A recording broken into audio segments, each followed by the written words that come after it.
Good evening and welcome to Behind the Headlines. Today is Wednesday, the 17th of March, 2021, St. Patrick's Day. And in this programme today, we'll be discussing how many European countries are pushing back on the Islamicization of Europe and also the mass immigration, despite the plans of the EU and the UN. This is such an interesting topic, Regan, to discuss.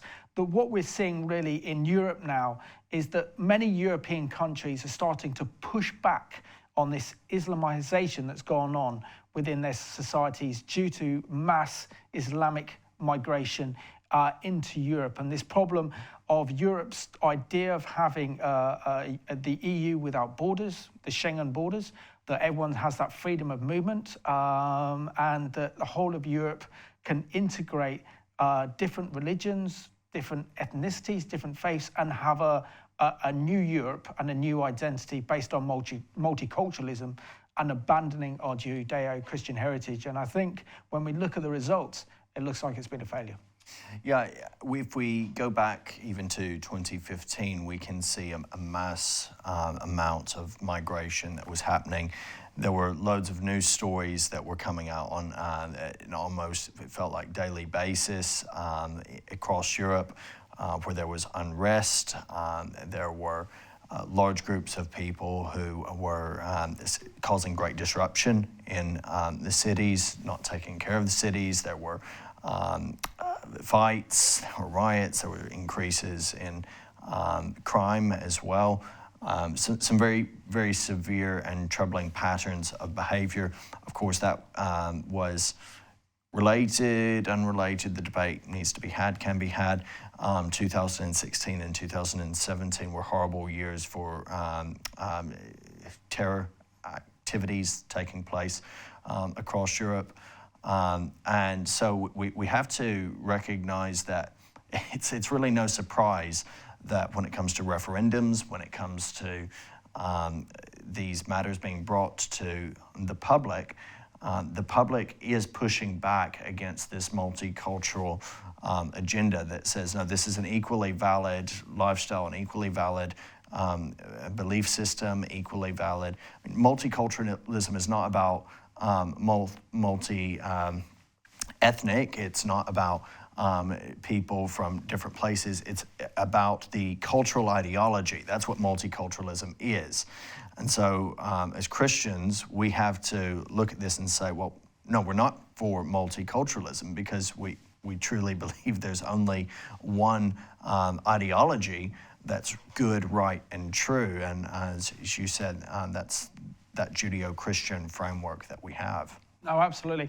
So just to remind you watching this program tonight that we are live, we are interactive, so very much love to hear from you. And this is our question for tonight's program: is the UN and the EU pushing for a world without borders? And are we seeing a backlash now against the EU's plans to create a multicultural Europe? Now, what's interesting, I think what triggered my interest in this topic tonight, Regan, was the fact that in Switzerland, they had a recent referendum on the 7th of March in which narrowly the Swiss people voted to actually ban the burqa. And when you look at the Swiss model of democracy, it's the purest form of democracy, in the sense that the Swiss people vote in a referendum on a multiple choice of different issues, and then the government of the day have to implement them. Direct democracy. It's direct democracy, and it's the purest form of democracy, and it's the perfect kind of people representation. So it seems that the Swiss people have spoke out. Back in 2009, there was another referendum, and the Swiss led the way to banning the minaret, that Islamic tower with a call to prayer. That was banned, and now they're going a step further by outlawing the burqa and head coverings.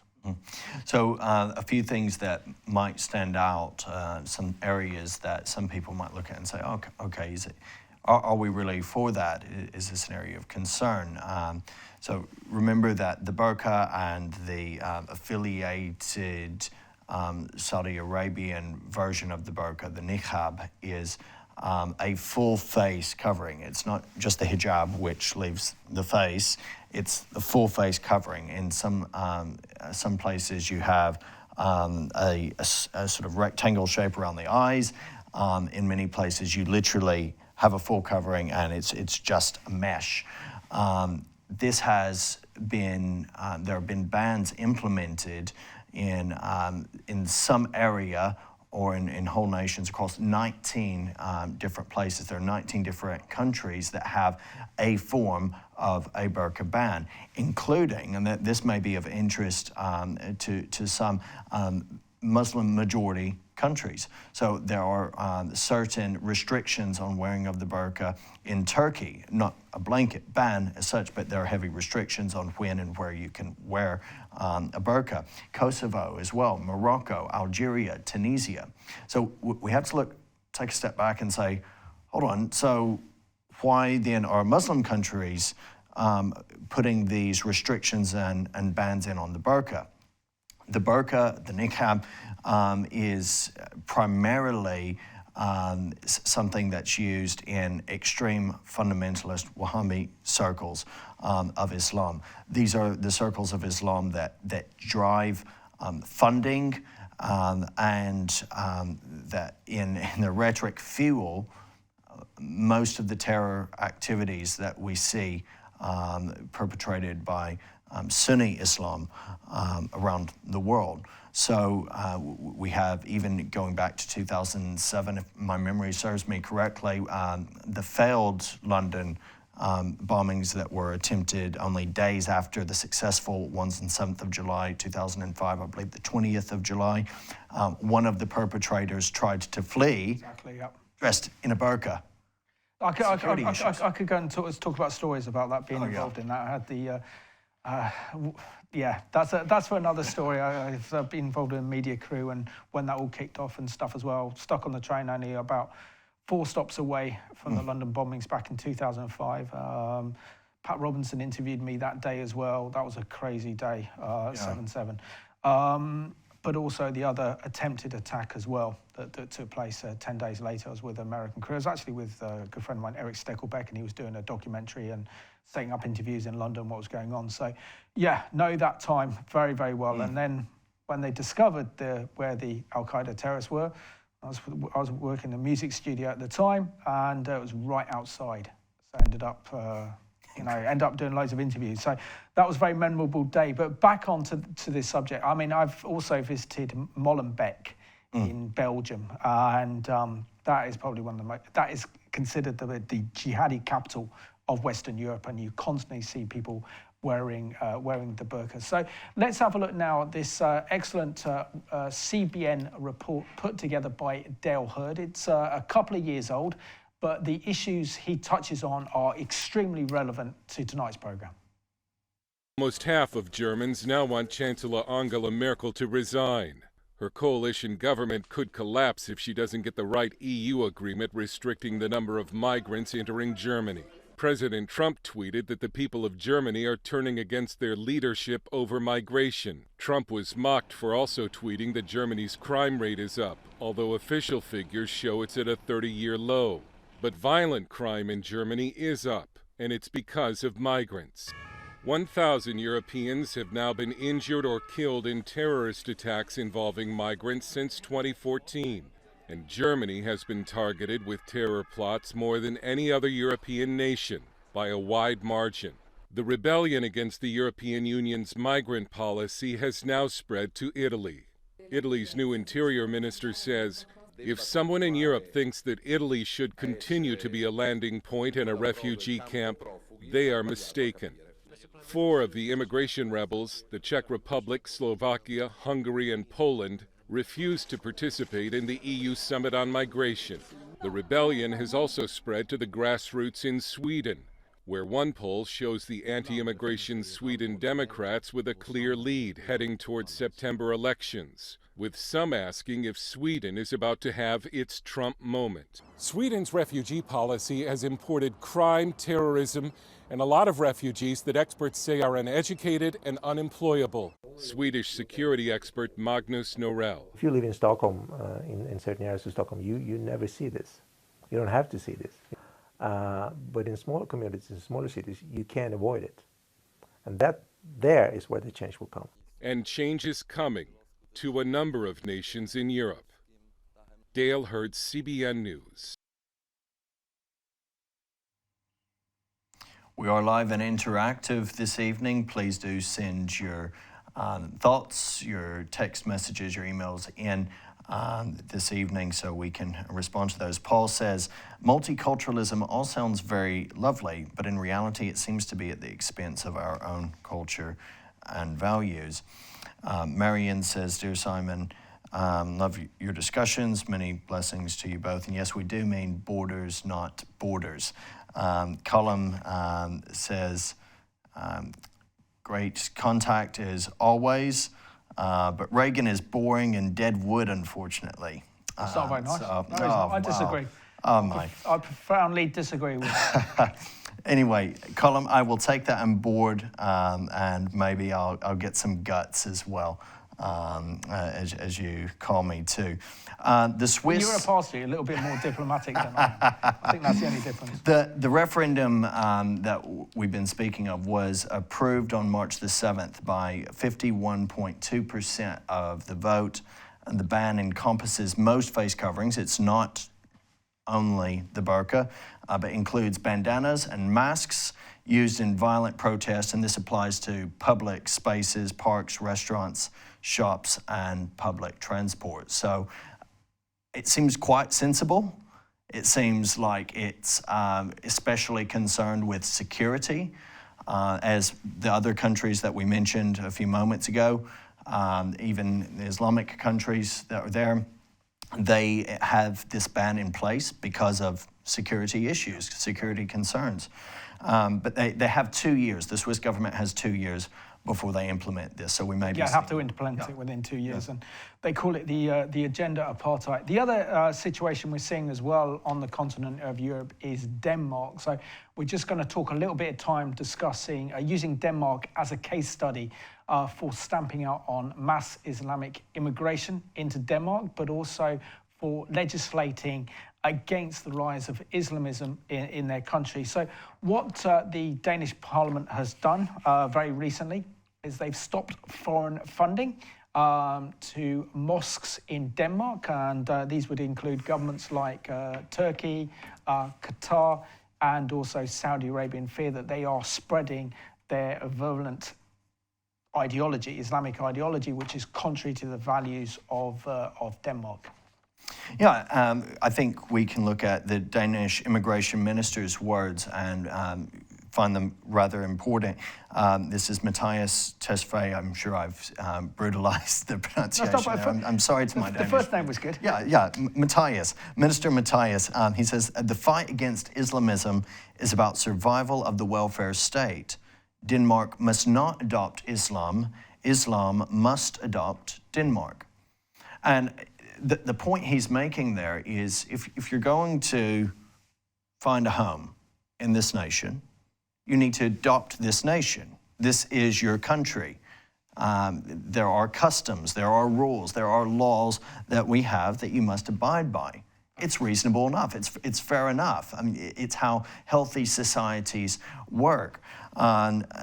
So this all feeds into this long-running debate that the Danes have been having about multiculturalism and the role of Islam in Danish society. And the population is 5.8 million in Denmark, not nearly as large as we have here in the UK. They've received 40,000 asylum applications over the past 5 years, predominantly from Muslim countries in Africa, Asia, and the Middle East. And these are not only in relation to freedom of religion type applications needing to flee due to warfare. One of the things that we saw back in 2015, it will be repeated, is a lot of economic migration happening.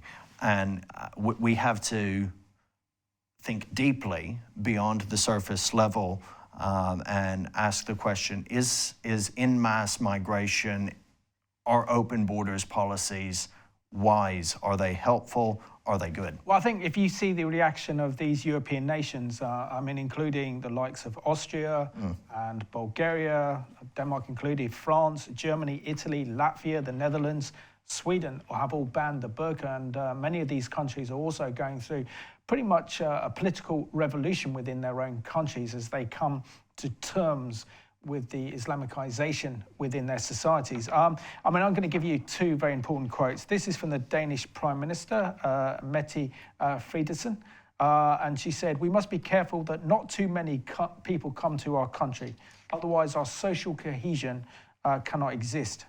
It is clearly being challenged. And then we also have another MP and a former Speaker of the Danish Parliament. Her name is Pia Grosgaard. I apologise anyone who's Danish watching the programme tonight. My pronunciation's probably not as good as they should be. But she said, this is what she said, the Canary Islands are being flooded with refugees. The fear is that we will experience a new refugee crisis similar to the one that Europe experienced back in 2015. So there's a very, very big warning. It's not only her saying this, but also EU leaders as well. They're expecting that after this COVID-19 crisis is over, we could see another mass wave of immigration from the Middle East into Europe on the scale of we saw in 2015. So that's over 1.5 million people trying to build a new life for themselves in Europe. This is how serious the Danes take the issue of the burqa itself, the face covering. Danish Parliament in June 2018 approved a ban on all face veils in public, 75 to 30 votes in the Parliament, with big fines, 138 euros. Anyone found threatening women to wear them could face a huge fine or a 2-year prison sentence. So I mean, that's significant. It's saying we have a responsibility to our people for their protection and to preserve what we believe is good and right. If these are worn in the home, if these are worn in amongst friends and fellow society, okay, that's fine. But in public, we have to uphold the Danish rule of law. If you look at the kind of statistics, so the Muslim population is currently 5.5% of the population. And if the current trajectory of Islamic immigration to Denmark continues, then that could reach 16% of the population by 2050, which could completely change the character and the nature of Denmark. And before we go to our big interview, the other issue to discuss is that France is very much in a crisis right now. We've done a behind the headlines looking at the rise of Islamic terrorism in France and how the French President Macron is calling for a new form of Islam, a reformation within Islam, and to make Islam compatible with French values, to the extent that this issue will be the defining issue in next year's French presidential election. So we have here from Glenda, this is very helpful. One of the problems is that people who complain about immigration are called racist by the political correctness brigade. This causes people to think twice about making concerns known. Keep up the good work. God bless Glenda. God bless you as well, Glenda. I think that is a legitimate concern that people have. If you say, well, are we dealing with this immigration thing in the right way? Even such a nuanced statement can cause someone to kind of look at you and say, we don't really know. Simon did that program talking about multiculturalism and immigration. Is Simon a racist? I think if we're going back 10 years, this was definitely the case, because 10 years, the political climate, you couldn't mention any of this subject. I think thanks to Nigel Farage has really brought this to the public attention and gave the public that freedom to talk about this issue. And of course, one of the major reasons why the British people voted Brexit was because of the EU's migration policy and the fact that we had to allow different nations and different cultures to come and dwell in this country, which would then affect the nature and the character of this country. So this is pretty much why the majority of people seeing their their communities really changed overnight by mass migration have actually changed. Earlier today, I did an interview, a Zoom interview with Dr. Glenn Fedder, who is an expert in anti-Semitism, but he's also an expert in Islamic extremism and has been an advisor on counter-terrorism issues. So let's have a look at this previous interview that I did today with Dr. Glenn Fedder.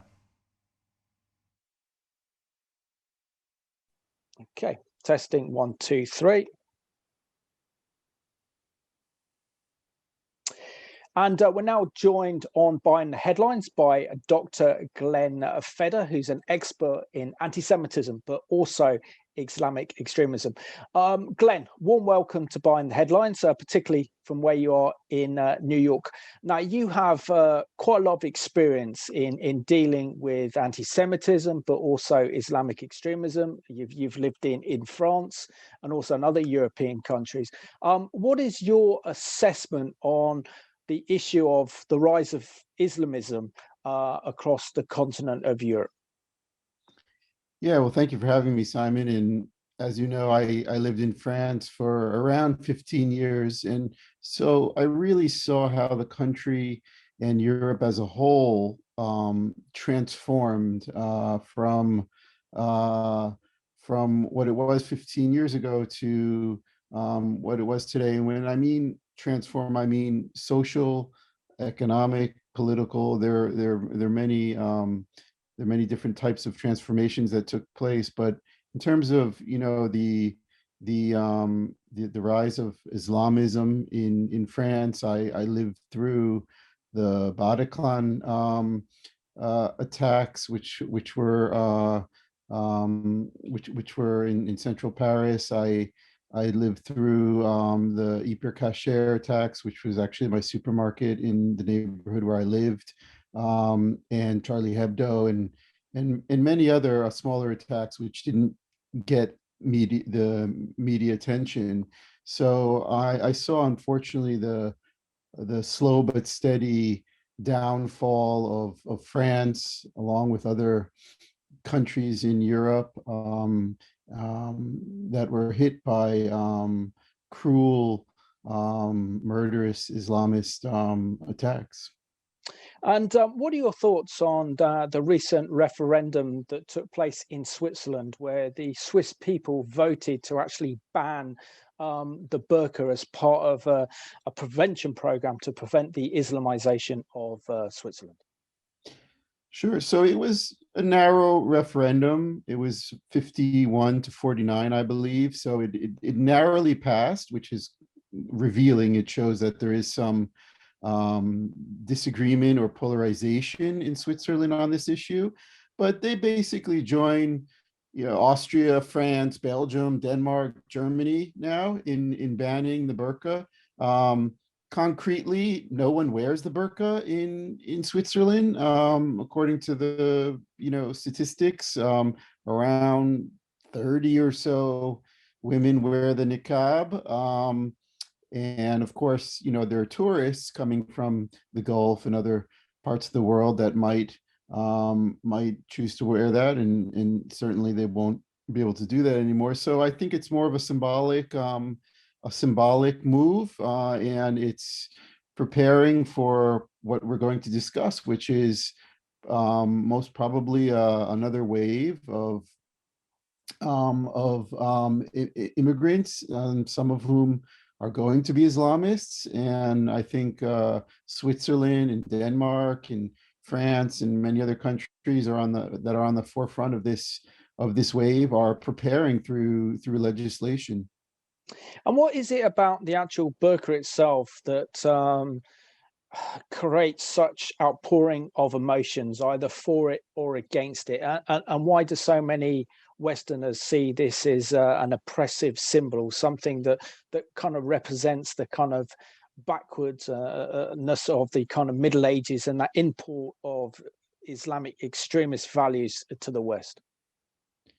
Look, on the one hand, we have the development of equal rights for men and women, and it's recently manifested itself in the third or fourth wave, I can't even keep track anymore, of feminism, where which has kind of taken manifested itself through the Me Too movement. So we have this this very powerful egalitarian movement taking place throughout Europe and the US, and yet at the same time we have women walking around with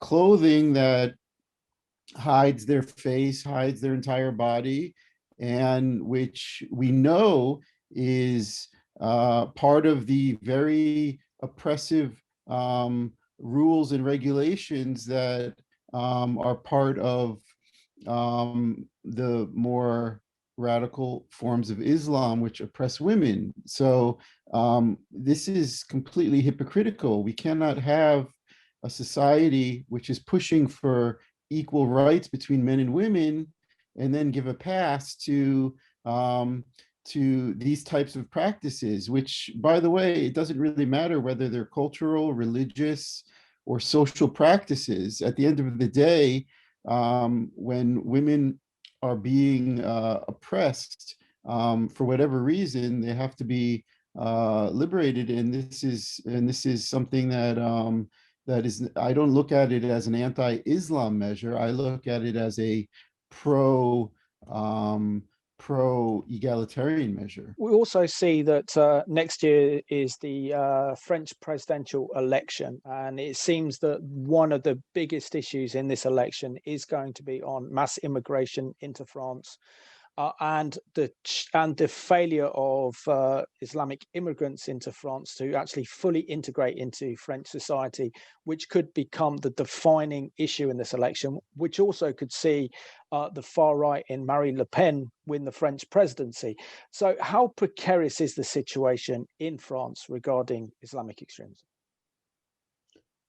I just finished reading a book which made a lot of controversy, which caused a lot of controversy in France. It was a book by Michel Houellebecq called Submission. And in this book, it basically predicted France becoming an Islamist republic in around the year 2050. And he's been a kind of visionary. He was actually on the front cover of Charlie Hebdo when the attacks took place, and this book came out. And unfortunately, many of his books and predictions have come true. And I think he hit the nail on the head as well with France. If you look at the changes that are taking place in France today, it's mind-boggling. And I think I don't know if it's going to be in 2050 or 40, but for sure there's going to be a shift in France. I'm not going to predict that Le Pen will win necessarily, but for sure the National Front is going to gain even more votes, and there's going to be an increased polarization in France, much like the polarization in the US, but even more extreme. And this could lead to a very radical political shift in France, and further, depending on who wins, there could, if the far right wins, there could be much further restrictions, taking this Islamist separatist bill to the next level. And two very quick questions I want to bring in before I have to bring this interview to a close, Glenn. The first one is, many EU leaders are now saying that after the COVID-19 crisis, that Europe could experience the same mass migration of migrants from the Middle East into Europe like we saw in 2015, which numbered over 1.3 million. How can Europe cope with this mass wave of immigration from the Middle East that effectively threatens the entire culture and social cohesion of the European Union? They can't. Europe cannot cope with a wave like that. There needs to be total rejection of this globalist idea, borderless idea. It's not realistic. It doesn't mesh with the idea of a nation state. Every nation state has borders. It has citizenship. It has laws, and all of those things need to be respected. Otherwise, it's not a nation state. If Europe decides to continue with a kind of globalist agenda, which doesn't see borders, doesn't see law, doesn't see those types of restrictions, then these problems that we're talking about today are only going to get worse. Holbeck's book is going to become a reality, and there's going to be a very serious uptick in Islamist attacks in Europe. The only way to stem the tide is to start instituting major restrictions for immigration in Europe. That means, dealing with especially Germany, Greece, which is kind of the gateway, and Turkey, which is an important kind of gateway as well. And without a kind of agreement on those countries regarding regarding immigration, we're going to continue to see these problems, and they're only going to get worse. Okay. Finally, Glenn, the EU and the British government have signed up to this extreme UN document, which thankfully is non-binding, called the Global Compact for Safe, Orderly and Regular Migration. It says that migration is a human right and that migrants can live anywhere they want, effectively advocating a world without borders. Now, surely this would actually threaten the entire Western civilization if it was ever implemented here. The Democrats in the States talking about wanting open borders, coming from the extreme radical left. Is there intention to destroy our Western civilization by enacting such radical and dangerous policies? It's extremely dangerous. If you look at it on a very superficial level, the idea of the world uniting, the kind of we are the world, the kind of agenda that John Lennon, described in his song Imagine. It sounds lovely, doesn't it, on the surface, right? Everyone getting along, but the reality is very different. The world, as we know, very well know, is composed of different cultures, religions, and countries, and a total opening of that, or bringing down or ignoring those differences is going to create countries which can no longer control the flow of its people, whether they're citizens or non-citizens, and that's going to lead to massive security failures. It's impossible. I worked in counterterrorism for many years, and it's impossible to track that number of suspects. In France, they have the fichier S status. Every fichier S, which is like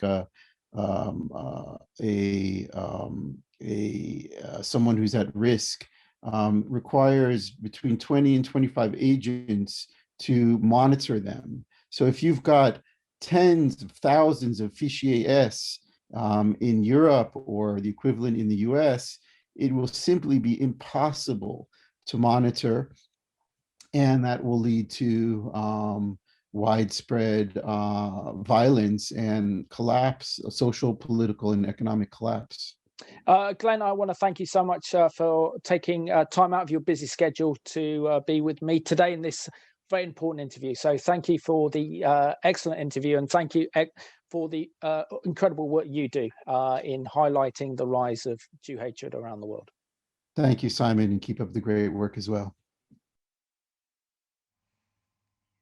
Well, I appreciate that helpful interview. After the email I read a few moments ago, there have been some really nice, encouraging words of... And rightly so. Yeah. So you're loved by our viewers, aren't you, Regan? Of affirmation. I'm not going to read them all, as they'll just make me blush and smile a bit too big, perhaps. Thank you all, though, for your support. And seriously, though, to Colm, if you're hanging in there, if you're still awake, I'm going to try to smile and laugh a bit more for you, perhaps.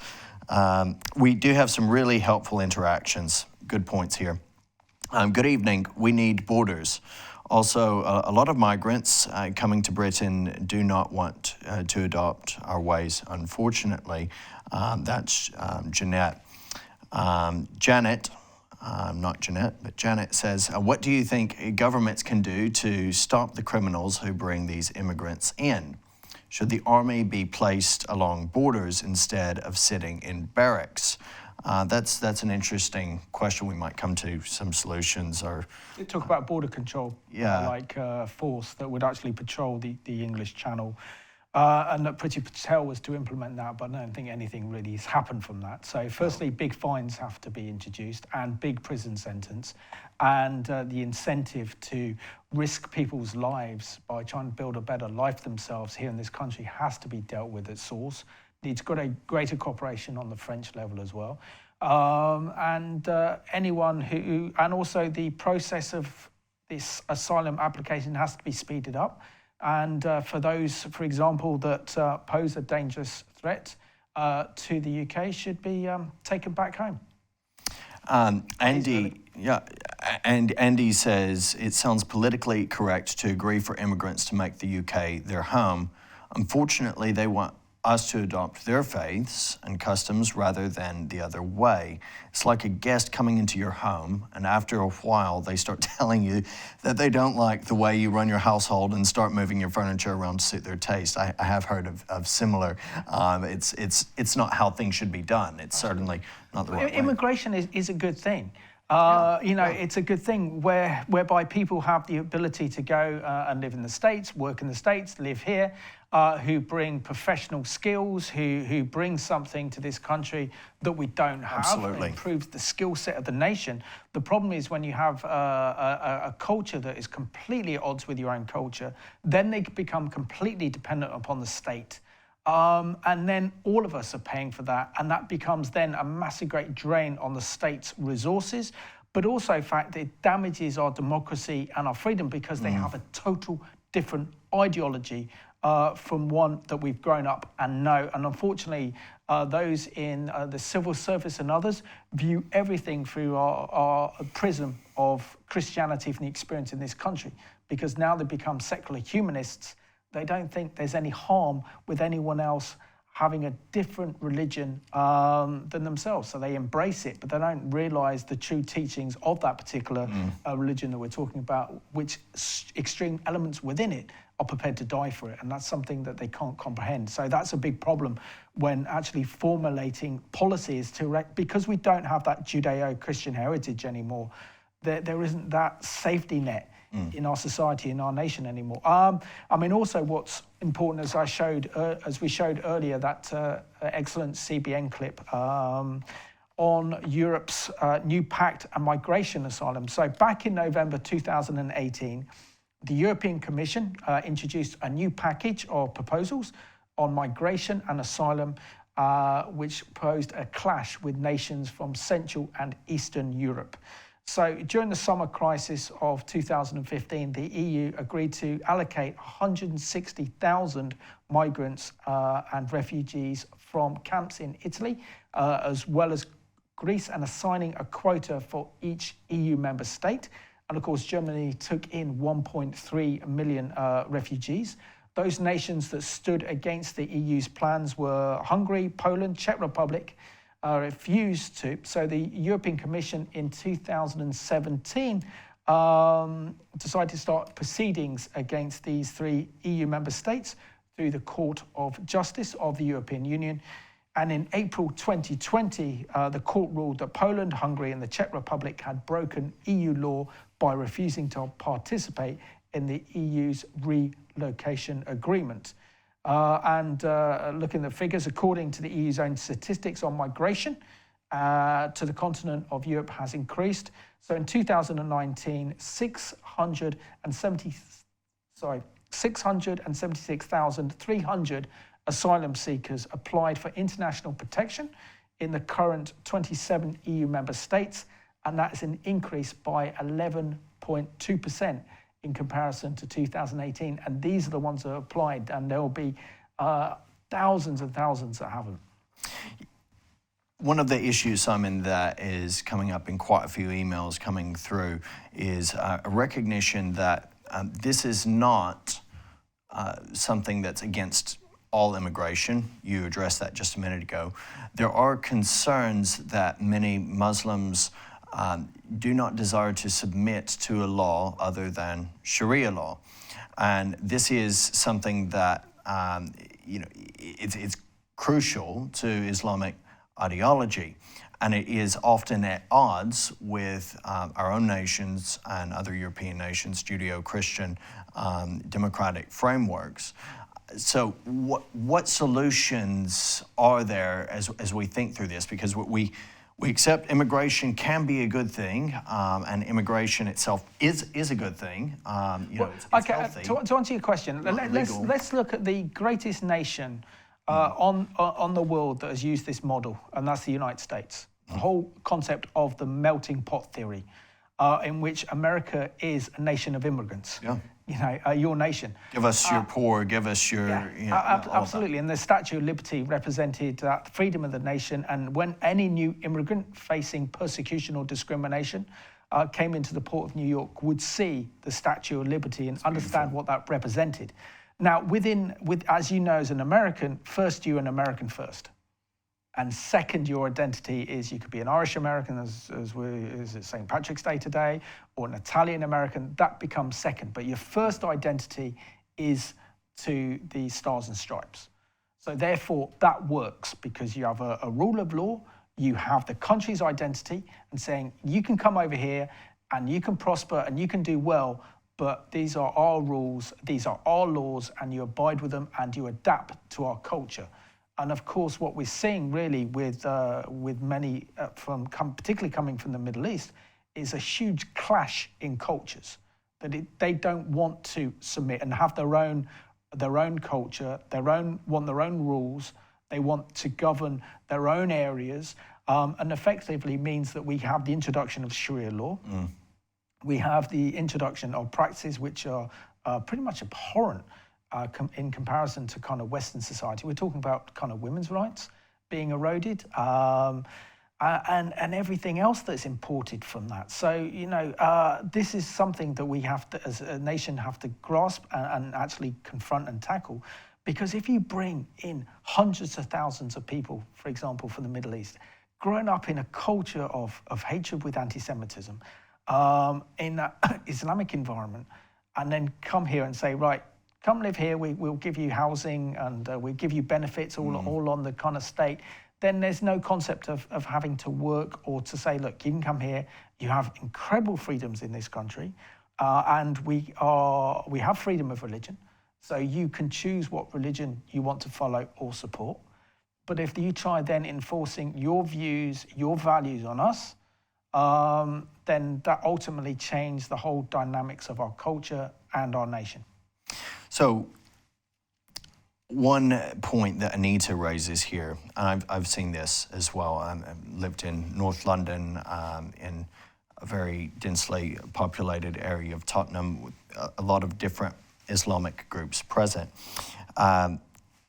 Anita says one of the big problems I've seen is the animosity between different cultural groups of immigrants. So even within different groups, even within various sectors of Islam, you have conflict.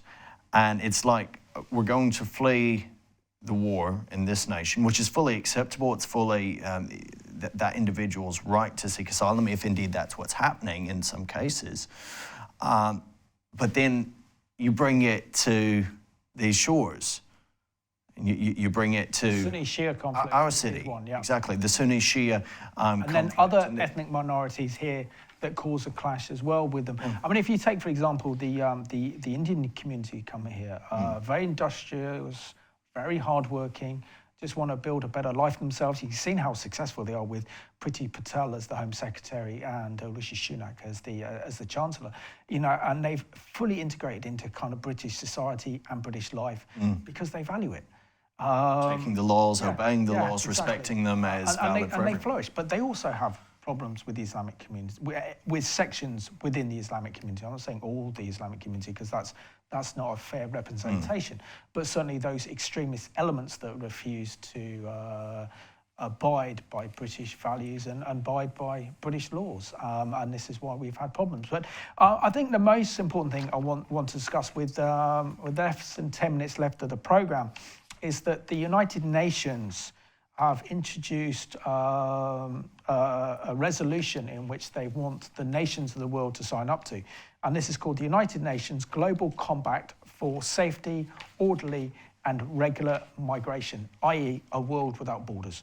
The United Nations in July 2018 proposed a radical new legislation that would make immigration a universal human right. You heard it, a universal human right. And that those who would criticise the EU's immigration policy could be arrested. And this was according to the Daily Express. And according to Judith Bergman, who writes for the Gatestone Institute, this document is not about agreement. It's not about refugees fleeing persecution or their rights to protection under the international law. Instead, the agreement propagates the radical idea that migration for any reason is something that needs to be promoted, enabled and protected. And said that UN member states are not only supposed to open their borders for migrants of the world, but that we should also help them pick and choose their future country by providing them with comprehensive information about each country they may wish to settle in. Seriously, you can't write this script. Emily says anyone entering and wishing to live in another country permanently should adopt the values and culture and language of that country. Thank you both for this and every program you give us. I would say definitely I agree with the principle to a degree on that, Emily. I think there's a sense at which we have to recognize values. If let's say I was to go to Iraq, where I have been before, I would not adopt some of the customs. Well, you couldn't. Exactly, yeah. But also I think we have to mention the other thing is that global institutions have a globalist agenda, right, such as the United Nations. That's what this is the about. Current Democrats in the United States wanting to have kind of open borders, many of those within the radical left suggesting this idea. The EU with its Schengen borders, and COVID-19 has proved that that has been a disaster, as well as recent Islamic terrorist attacks really dating back to 2015 also prove that this is a complete failure. Just want to sign on, because this is so important, this actual document by the EU that sadly Theresa May's government signed up to in 2018. Despite the fact that we have Brexit, this seems to surpass it. It says the agreement is divided into 23 objectives towards which the signatories apparently wish to work.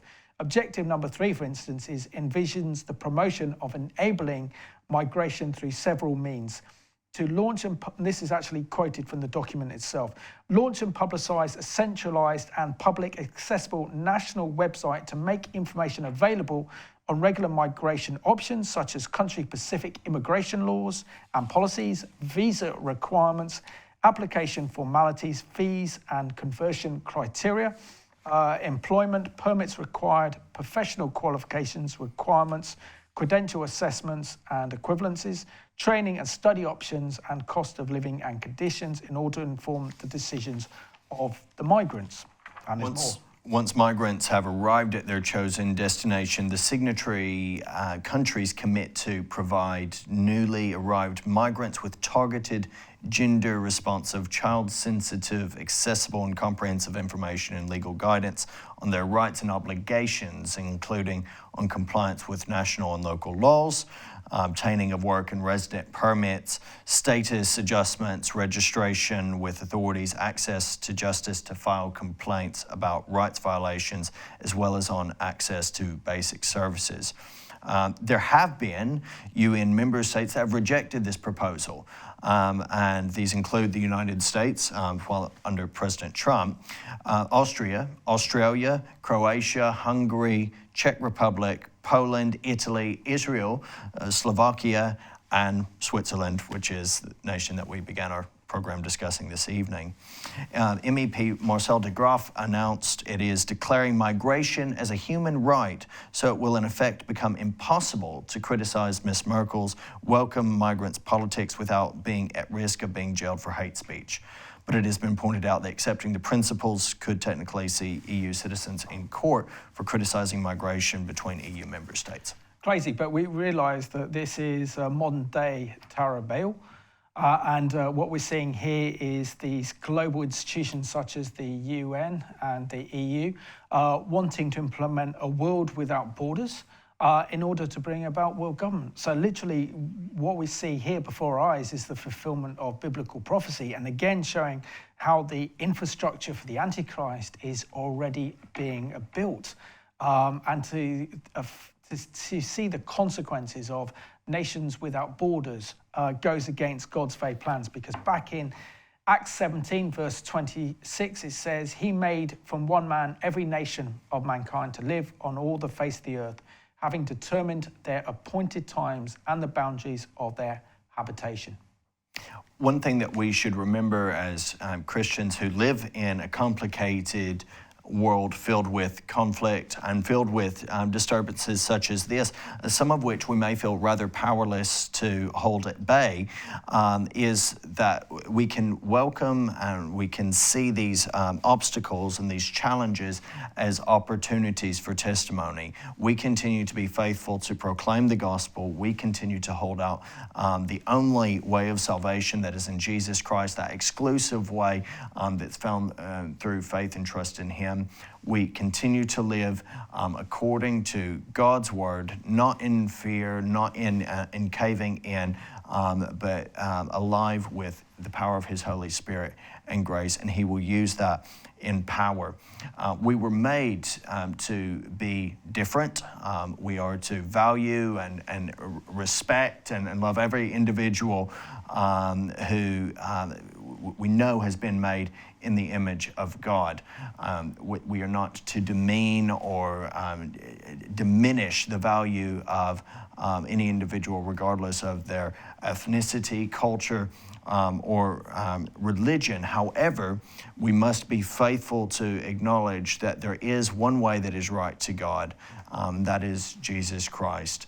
There is a path, there is a faith, there are customs and practices and laws that are rooted in what is good, right, and true.